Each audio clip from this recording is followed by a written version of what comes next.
तशरीफ फरमा तमाम ही हमारे साथी, मेरे सामने तशरीफ फरमा तमाम ही बुजुर्ग हजरात, नौजवान साथी, दोस्तों और साथियों, सबसे पहले मैं आप तमाम लोगों का, चाहे वो ग्रुप के व्यापारी हो,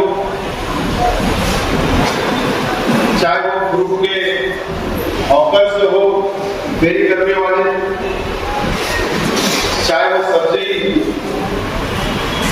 ऑफर्स हो, बाजारों में दुकान लगाने वाले और देहातों के अंदर जाकर फ्रूट बेचने वाले, सब्जी बेचने वाले, ऐसे तमाम ही साथियों, तमाम ही साथी जो आज यहाँ मौजूद है, मैं आप तमाम ही लोगों का मेरी जानिब से, खालिद हाजी साहब की जानिब से, मेरे परिवार की जानिब से आप तमाम ही लोगों का बहुत बहुत शुक्रिया अदा करता हूँ, बहुत बहुत शुक्रिया अदा करता हूँ।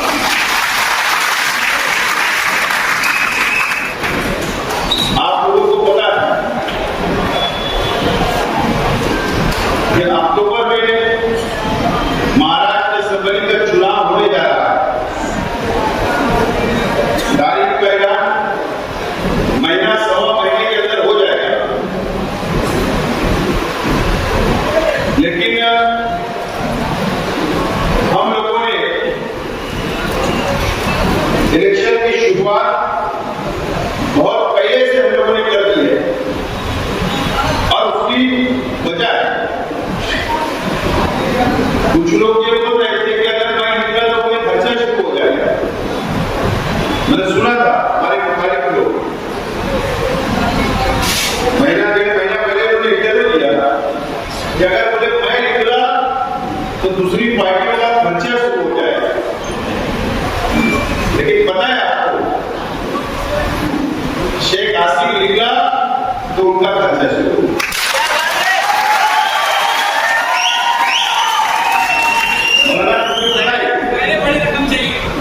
कल घूमकर ब्लॉग सुने और लोगों के खाना उनका खर्चा शुरू हो गया। गली गली घूमना पड़ रहा है, माफी मांगना पड़ रहा है और 1 करोड़ का फंड ले ले, काम कर ले,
मुझे आप लोगों पर बहुत फख्र है, आप लोगों का शुक्रिया अदा करता हूं।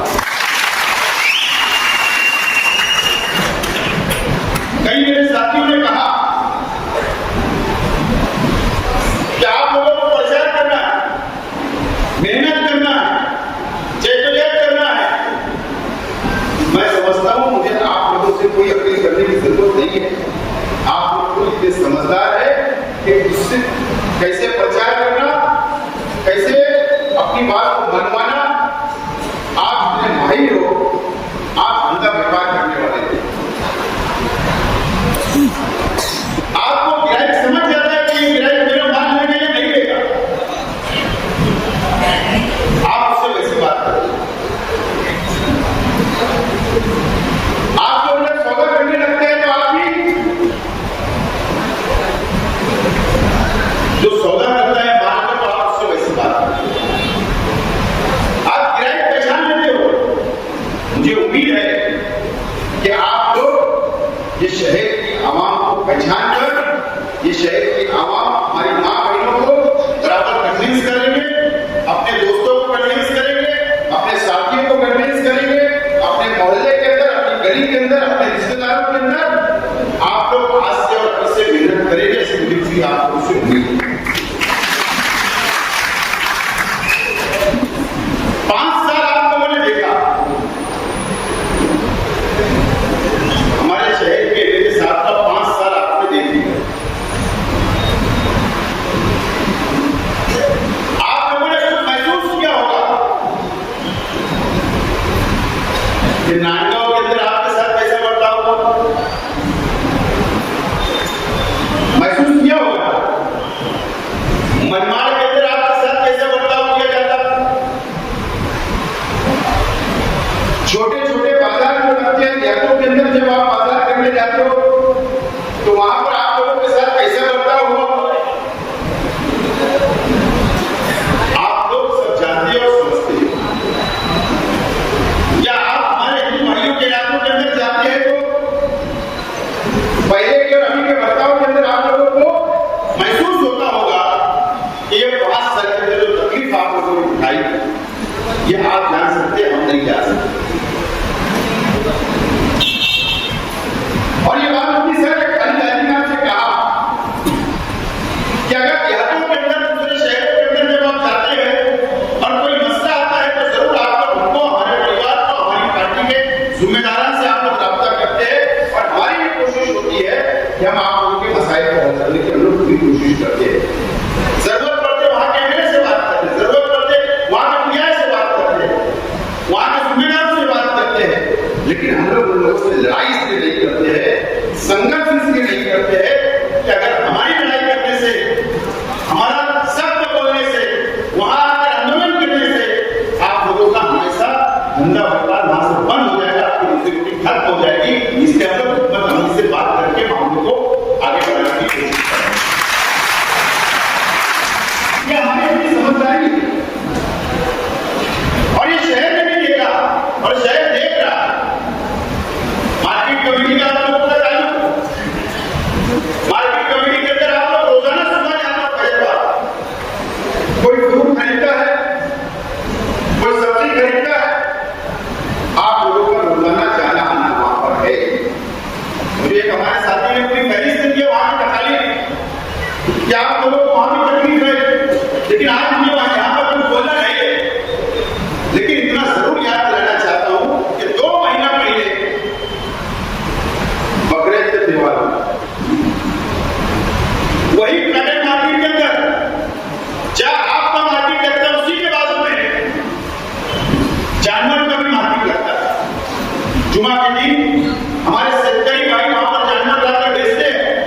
जो लाइसेंस धारक है वो वहां पर माल खरीदता है और वो माल वापिस किसी व्यापारी को बेचता है। क्या हुआ, कभी ऐसा हुआ कि 5 साल, इस मर्तबा ऐसा हुआ कि शेतकारी भाइयों ने जो माल बेचा और जो लाइसेंसदारों ने जो माल दूसरे लोगों को दिया, वहां पर गौ रक्षा वाले, जातिवादी संगठन के लोग, कार्यकर्ता वहां पर आकर उन्होंने पूरा सिल लगा दिया, पुलिस को लाया, चारों जानवर बाहर निकलने नहीं दिया, बाहर निकलने नहीं दिया। मुझे बताओ, ये तो मेरी जिम्मेदारी नहीं थी, शहर के दूसरे ग्राम की जिम्मेदारी नहीं थी, शहर के एमएलए की जिम्मेदारी थी कि वहां पर मार्केट कमेटी का जो अधिकारी होता है, उसका स्टाफ होता है, या मार्केट कमेटी के चेयरमैन या वहां के लोगों से बैठकर वहां पर एसपी को, प्रांत को, तहसीलदार को बुलाकर वहां पर बैठकर एमएलए बात कर सकता था, माल छुड़ा सकता था, लेकिन एमएलए वहां पर नहीं पहुंचे और पब्लिक निकल गई, माल छूटा नहीं और बहुत सारा के अंदर चला गया।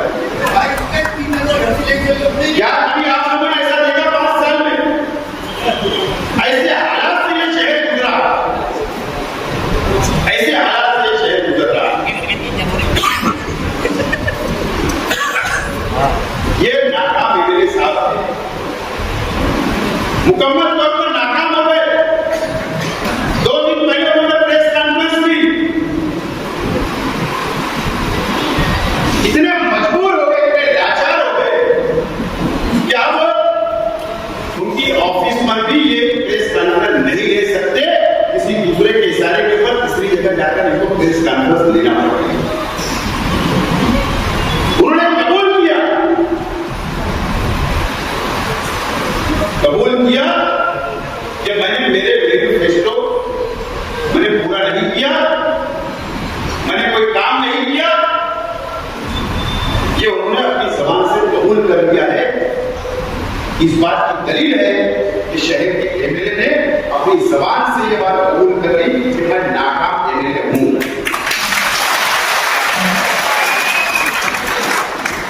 नाकाम एमएलए उन्होंने कबूल कर लिया। इतने बेबस नजर आए, किसने रोका था? हमारा नाम लेते हो, हम काम होते हैं। पावर कौन? एमएलए के मैं। अगर तुम एमएलए हो, तुम्हारे में इतना पावर है।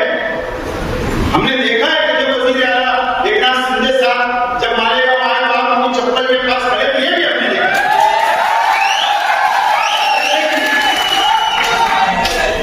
लेकिन हमारी नीति कभी ऐसी है नहीं कि हम काम रोक के, हमने असलम अंसारी साहब ने इसलिए ऑब्जेक्शन दिया कि हम शहर के करोड़ों रुपए का फायदा कर रहे हैं, तुम नुकसान कर रहे हो, तुम्हारी टक्कर लेने की, तुम्हारी कमीशन के लिए आप शहर का नुकसान कर रहे हो। मैंने कल भी कहा, आज भी बोल रहा हूं, अंडरग्राउंड ड्रेनेज काम चल रहा है, जहां रोड रास्ते के काम है, जान लो, अगर खुशी की बात करते हो, रोड बना दोगे, फिर उसको तोड़ना पड़ेगा, फिर जाएगी, तो अगर हम नुकसान बचाए तो क्या करेंगे?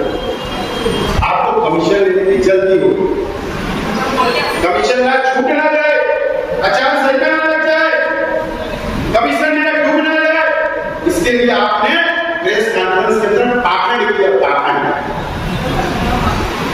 आप हुकूमत के ऊपर नाकाम हो गए, ये शहर भी देख रहा और आपने वो कबूल किया।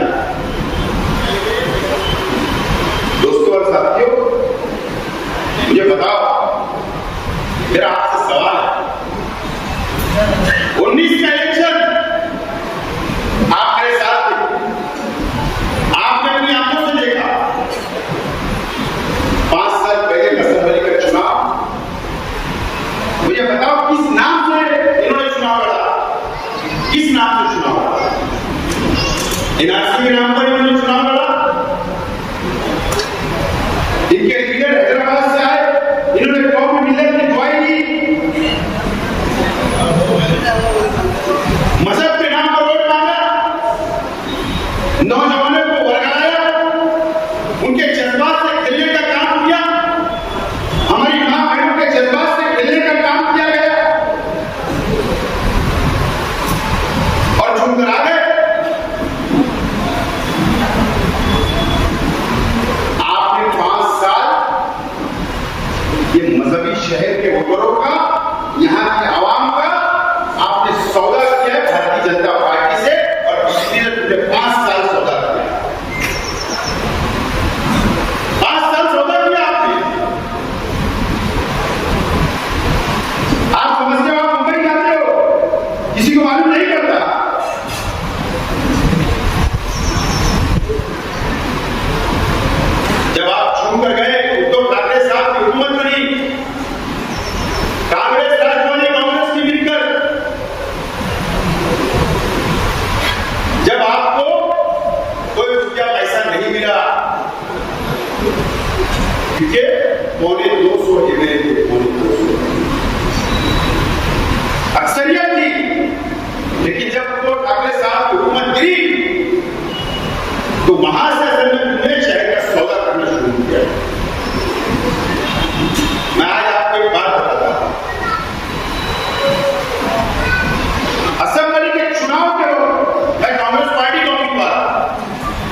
इनको 2 करोड़ रुपए का फंड भी दिया कि शेख आसिफ चुनकर नहीं आना चाहिए। मुझको एक बीजेपी के लीडर ने बताया क्यों नहीं आना चाहिए।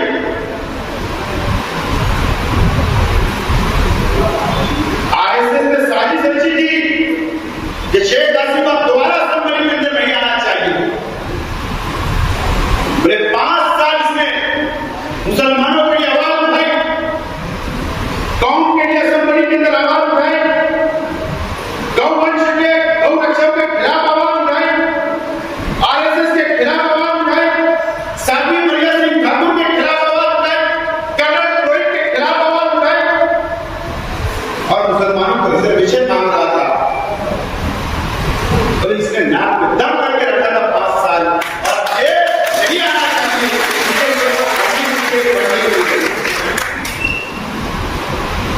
उसके बाद ये चुनकर चले गए, वजीर आला सिंधे साहब बने। आपको याद होगा WID के सामने मैंने स्क्रीन पे बताया था उन्होंने क्या किया बताया।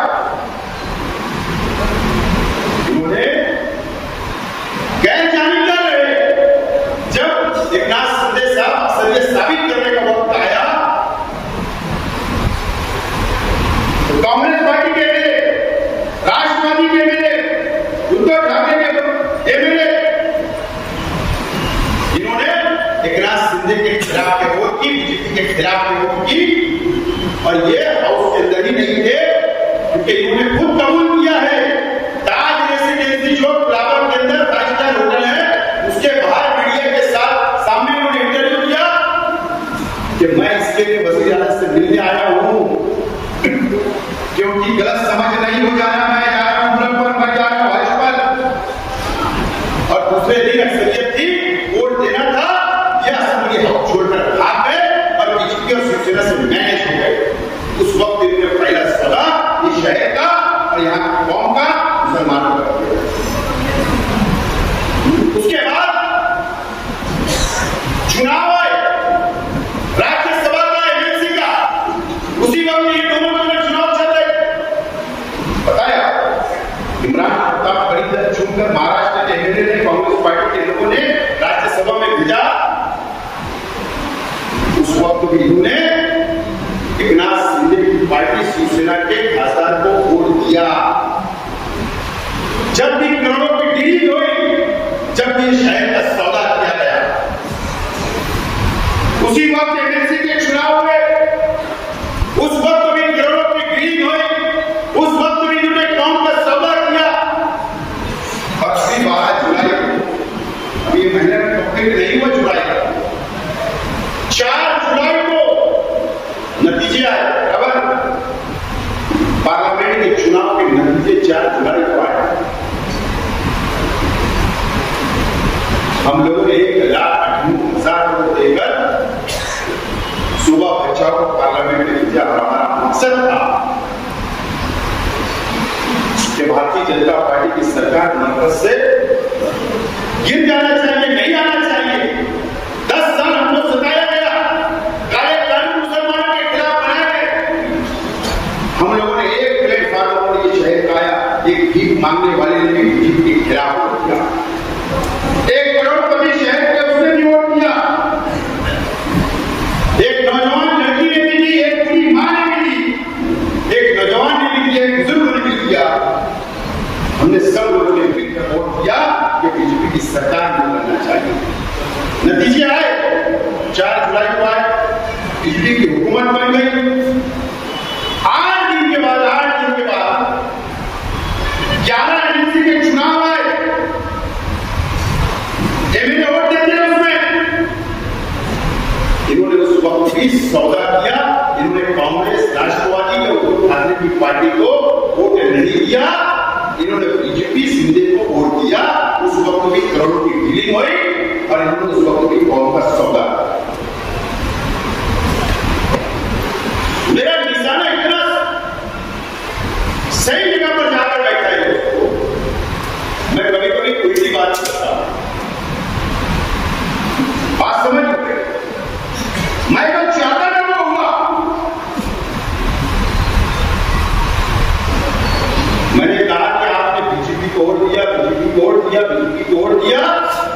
इन्होंने 2 दिन पहले प्रेस कॉन्फ्रेंस के अंदर कहा कि मैंने बीजेपी को वोट नहीं दिया। किसको वोट दिया? मुझको पता था आपने भावना गौरी को वो किसकी उम्मीदवार थी? एकनाथ शिंदे की उम्मीदवार थी, आपने उनको वोट दिया। तो जबान से बोल दो कि मैंने फला उम्मीदवार को वोट दिया। ये प्रेस कॉन्फ्रेंस में बोल सकते हैं कि मैंने कांग्रेस को वोट दिया, मैंने सेका पक्ष को वोट दिया, मैंने उद्धव ठाकरे के उम्मीदवार को वोट दिया। 3 उम्मीदवार 2 चुनकर आए, महाविकास आघाड़ी के उद्धव ठाकरे का एक, कांग्रेस का एक, राष्ट्रवादी की सपोर्ट से जैन पार्टी जो सेना पक्ष के हैं वो गिर गए। चलो 2 निकल गए, 9 बता दो किसको वोट दिया? तो बीजेपी और शिवसेना के थे। उस वक्त भी इन्होंने सौदा, इस तरीके का सौदा इस शहर के अंदर मुसलमानों का इन्होंने जाकर मुंबई के अंदर किया। इनका हिसाब लेने का होता है, इनसे सवाल करने का होता है। और ये समाजवादी के लोग ये बोलते हैं इनको कोई हक नहीं है, क्योंकि चुनकर देने के अंदर ये बराबरी के जिम्मेदार है, उन्होंने बराबरी को उनका साथ दिया। मेरे भाई के कोई हक नहीं है, इन्होंने भी उनका ही काम किया था, चुनकर इन्होंने ही असेंबली के अंदर किया था। और जानते दूसरों का क्या नाम है? कई लोग हैं, इनको हक है क्या? कोई हक नहीं है इनको। ये सब लोगों ने मिलकर उनको असेंबली के अंदर भेजा था। मैं बार बार बोलता हूं, क्या ये शहर को सोचना है? आप लोगों को सोचना है, शहर के आवाम को सोचना है, शहर के दीनी तंजीमों को सोचना है, शहर के एजुकेशन संस्था के टीचरों को सोचना है। इस शहर को आप सोचना पड़ेगा कि कौन का सौदा कैसे किया गया, और अब 5 साल के बाद इलेक्शन आ रहा है, तो आपको क्या फैसला करना है? कि शहर को सोचकर फैसला लेना पड़ेगा।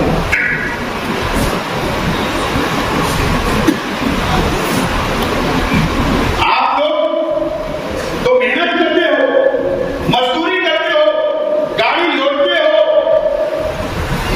कई किलोमीटर रोजाना आप लोग फेरी करते हो, लेकिन आपने कभी ये नहीं सोचा कि ये 5 साल मेरे बच्चों का क्या नुकसान हुआ। आपने ये नहीं सोचा कि ये शहर का नुकसान हुआ, लेकिन आपके बच्चों का मुस्तकबिल खत्म हो गया। हमने आपके बच्चों के हाथ में किताबें दी, कंप्यूटर दिया, तालीम की किताबें दी, मदद करने का काम किया।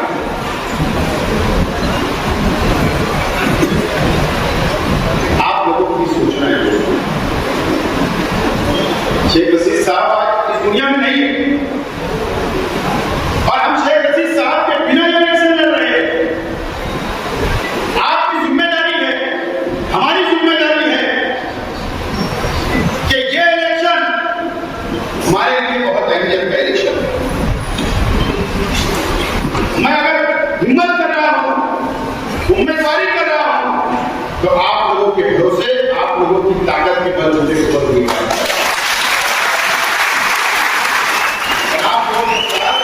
जो बीजेपी आप लोग पहले ही साथ दिया करते थे, अभी भी आपको साथ देना है, और इंशाल्लाह आप लोग मेरा साथ देंगे। लेकिन कई लोग हैं आपके बीच में, वो हो सकता हमारे भाई लोग भटक गए, वो दूसरी पार्टियों के अंदर थे, तो आप लोग उनको समझा कर अपने साथ। लेकिन एक अपील करता हूं आज कि आप लोग अलग अलग मिलेंगे मुझसे, 2 महीने में, 3 महीने में, एक साथ नहीं मिलेंगे। मैं तमाम ही हमारे जिम्मेदारान से मेरी अपील है कि पोलिंग के दिन आप 1 दिन की छुट्टी लोगों को कर दो। आप अपनी छुट्टी निकालें, 1 दिन आप लोग गाड़ी मत लगाइए। आप लोग इतनी मेहनत करो कि आपके परिवार की वोट आकर पुलिस में पहुंचा, वो काम खत्म होगा। आपके गरीब की वोट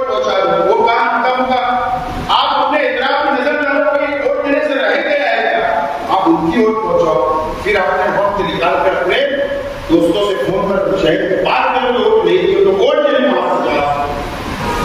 आपको मेहनत करना पड़ेगा। मैं बार बार बोल रहा हूँ कि पूरी के बाहर, स्कूल के बाहर खड़े रहकर शोर मचाना, गंदी करने से अच्छा नहीं होगा। पूरा दिन भर आपको मोहल्ले में रहना है, दिन भर आपको गली के अंदर रहना है, दिन भर आपको वोट निकाल कर वोट गिराना है, यह असर इलेक्शन होगा। और आप ये तय करके यहाँ से उठे कि मैं आज से तय करता हूँ कि रोजाना में 5 मिनट कम से कम 5 मिनट का साइड बनाऊंगा और 6 क्लासेस को देने के लिए कहूँगा। तो इंशाअल्लाह ये आपको 2.5 महीना मिलेगा। ये 2.5 महीने के अंदर एक शख्स कितने लोगों को बोलेगा या बंदा चलता है। हम लोग मेहनत करें, जद्दोजहद करें, दिन रात एक करें, ऐसे शहर को बचाने के लिए। शहर का मुस्तकबिल आप लोगों के हाथ में, शहर का मुस्तकबिल धोखे में है। नदिया के उस पार के लीडरान के पास ये शहर गिरोह रखा जा चुका है। मैं कल साफ तौर पर बोलना चाहता हूँ, गिरोह है। कल मैं कमिश्नर का दौरा कराया 2 जगह पे दौरा कराया। एक बागी कासिम में, एक बांदा शबाब में। कमिश्नर साहब मेरे गाड़ी में बैठे थे, मैंने उनसे पूछा कि साहब मुझे एक बात बताओ, कारपोरेशन कितने कर्ज में चलेगी? सोच के मुझे लगे 200-250 करोड़ रुपए का कर्जदार हो। मैंने कहा आप गलत हो। उनको मैंने थोड़ा स्कीमों का हिसाब बताया, टीचरों का पगार नहीं हो रहा ये बताया, हर बात ये है। ठेकेदारों का बिल पेंडिंग है, कारपोरेशन के हिस्से की रकम देना है। फिर बात होने लगी धीरे से 650 के करीब 650 करोड़ रुपए के करीब कारपोरेशन कर्जदार हो। मुझे बताओ, अगर कर्जदार हो गए तो 650 करोड़ रुपया कहां है? वो कहां खर्च होगा? वो कहां जाने वाला है? किस जगह वो खर्च होने वाला है? कहां की रोड बनने वाली है? कहां की गटर बनने वाली है? कहां पर टोला होने वाला है? ये सवाल आज हमारे सामने, ये सवाल आज हमारे सामने। इतना कर्जदार क्यों हो गए? आपको तो फर्क महसूस होता होगा। आप ही सिर्फ ऐसे लोग हो सिर्फ शहर में कि रोजाना नदी को उस पार किया जाता है, नदी के इस पार किया जाते ना, फर्क महसूस हो रहा। 650 करोड़ रुपया एक गाड़ी वाले के सामने दूसरे गाड़ी वाले ने लेके चला गया। यही हुआ, इसलिए से काफी पूरा है, इसलिए डरता है आंखों में, क्योंकि डरता नहीं, इसलिए डरता है। बहुत कोशिश हुई शेख रशीद साहब के जाने के बाद कि दबा लो, डरा लो, झुका लो, लेकिन अल्लाह का करम है, हमारे मालिगांव शहर के सेंट्रल असेंबली हल्के के मुझको छोड़कर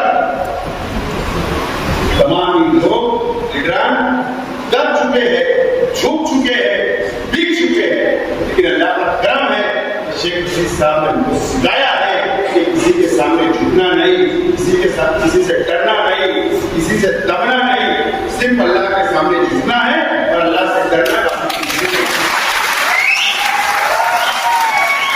और अभी भी होती है। एक अधिकारी बोल रहा था कल कि यार एक गाड़ी वाले के सामने तुम्हारा नाम निकालो तो मुझे लग जा रहा है। अच्छी बात है, की वजह है कसम खुदा रसूल की, ये शहर अल्लाह गवाह, सिर्फ मैं, मेरी नीयत साफ है कि मैं इस शहर को बर्बाद होना नहीं देना चाहता हूँ। सिर्फ अल्लाह शहर को बचाना है, शहर को बचाना है, इसलिए सिर्फ को झूठा नहीं और इंशाल्लाह नहीं झूठूंगा।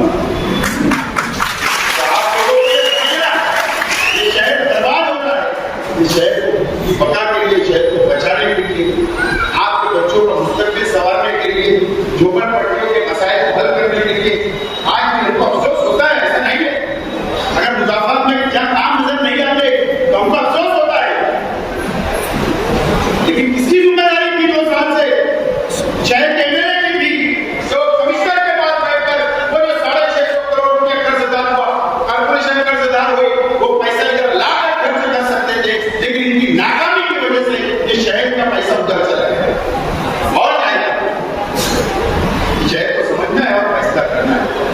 लेकिन मैं ज्यादा वक्त नहीं लेते हुए आप तमाम लोगों से अपील करता हूं कि आप लोग इसको कामयाब करें, मेरे की मेहनत करें, जद्दोजहद करें, आप सबको अपनी वोट देकर, एक दिन की कुर्बानी देकर मुझको असम्बली भेजिए। इंशाअल्लाह 5 साल मैं आपके गुलाम बनकर, आपका खादिम बनकर, आपकी खिदमत के अंदर हाजिर रहूंगा। मैं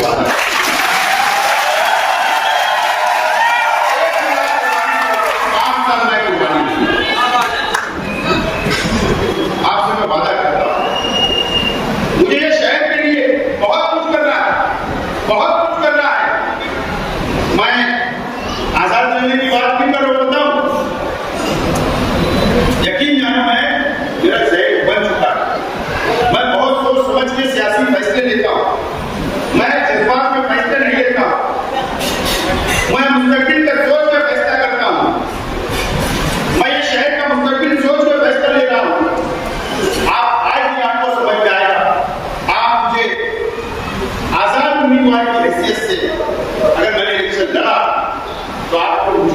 कामयाब करो।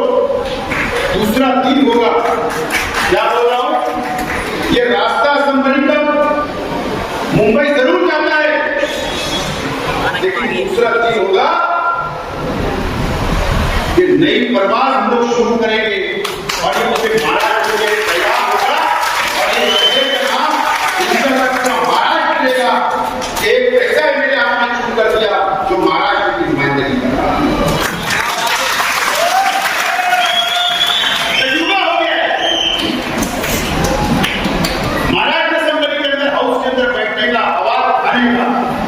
यकीन जानो, आज अगर आप नजर डालो महाराष्ट्र के अंदर मुसलमानों की आवाज बता दो, एक बता दो कौन है?